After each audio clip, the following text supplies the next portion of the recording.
Hi, j'espère que vous allez bien. On se retrouve aujourd'hui dans une nouvelle vidéo parce que j'avais envie de vous parler des sorties films du mois prochain, c'est-à-dire du mois de juillet. Si cette vidéo vous intéresse, je vous laisse avec la suite.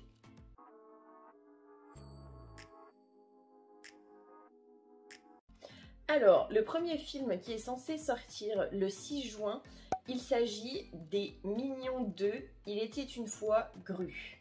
Au niveau du synopsis, alors que les années 70 battent leur plein, Gru, dont la voix est faite par Steve Carell, nommé aux Oscars, qui grandit en banlieue au milieu des jeans à pattes d'éléphant et des chevelures en fleurs, met sur pied un plan machiavélique à souhait pour réussir à intégrer un groupe célèbre de super méchants connus sous le nom de Vicious 6, dont il est le plus grand fan.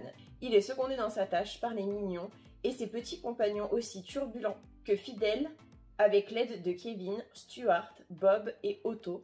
Un nouveau Mignon arbore un magnifique appareil dentaire et un besoin désespéré de plaire. Ils vont déployer ensemble des trésors d'ingéniosité afin de construire leur premier repère expérimenté, leurs premières armes et lancer leur première mission. Lorsque le Vicious 6 limoge leur chef, le légendaire Wild Knuckle, l'oscarisé Alan Arkin, Gru passe l'audition pour intégrer l'équipe.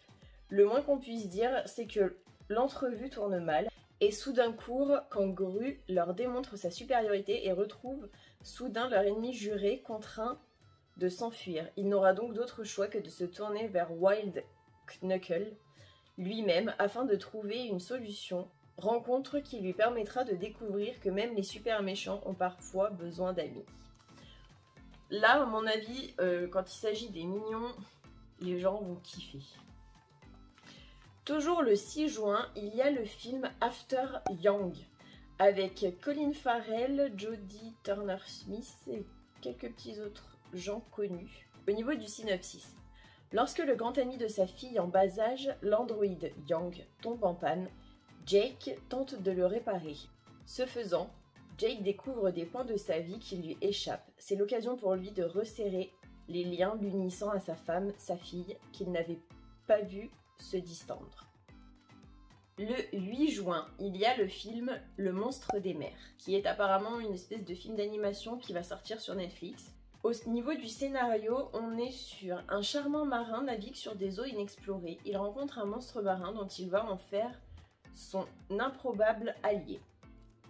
Ensuite, le 13 juillet, un film très attendu, en tout cas pour moi. Il s'agit de Thor, Love and Thunder. Donc, au niveau du synopsis, Thor entreprend un voyage différent de tout ce qu'il a connu jusqu'à présent. Une quête de paix intérieure.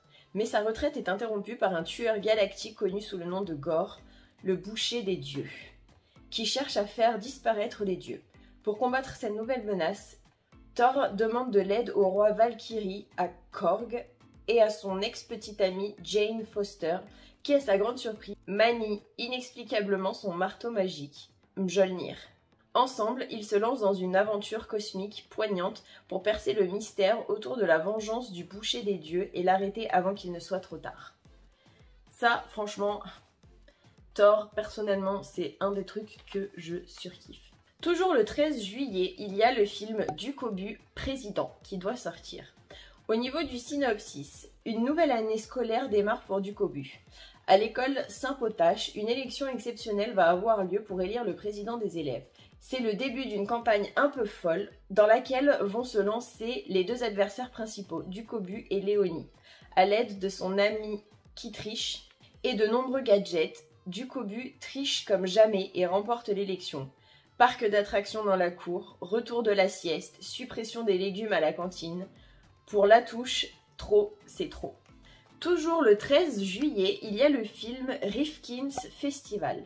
Un couple d'Américains en villégiature au festival de San Sebastian tombe sous le charme de l'événement, de l'Espagne et de la magie qui émane des films. L'épouse a une liaison avec un brillant réalisateur français, tandis que son mari la trompe avec une belle espagnole. Un autre film que je vous ai déjà présenté, mais qui... je sais pas ce qui se passe, je crois que je l'ai déjà présenté une ou deux fois. Il s'agit de Bob's Burger, le film.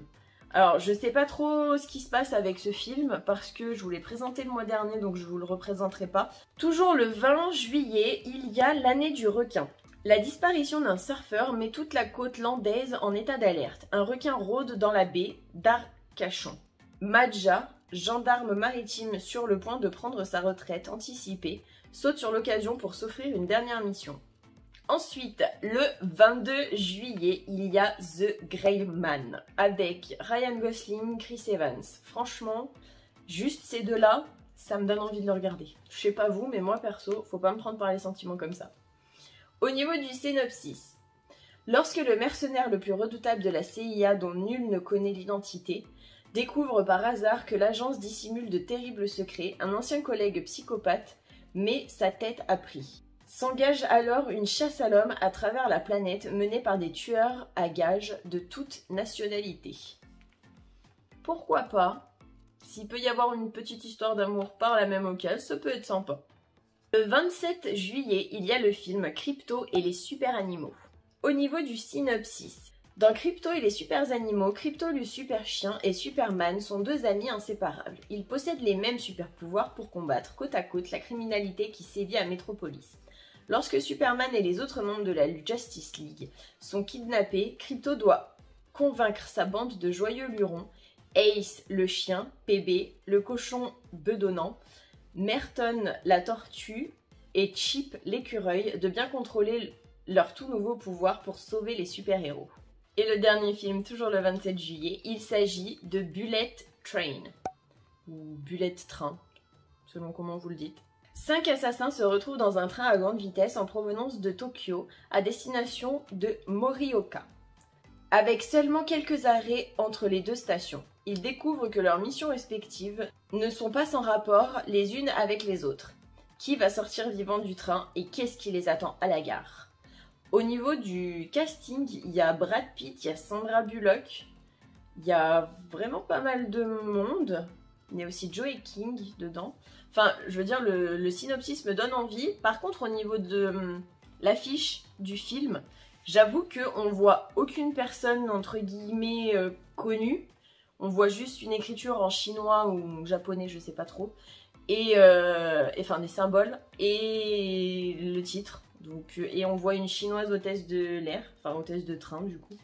Donc j'avoue que, mais ça me donne quand même envie quand on voit qu'il y a Brad Pitt et Sandra Bullock. En général, Sandra Bullock, elle fait quand même des bons films. Si cette vidéo vous a plu, n'hésitez pas à la liker, à me laisser un commentaire, ça me fera super plaisir. Pour me dire si vous, il y a un des films que je vous ai cité qui vous tente ou pas du tout. Moi, je donne mon avis, mais bon, je sais pas si vous en avez quelque chose à faire ou pas. C'est pas grave, je vous donne quand même mon avis. En même temps, c'est moi qui fais les vidéos, c'est moi qui choisis.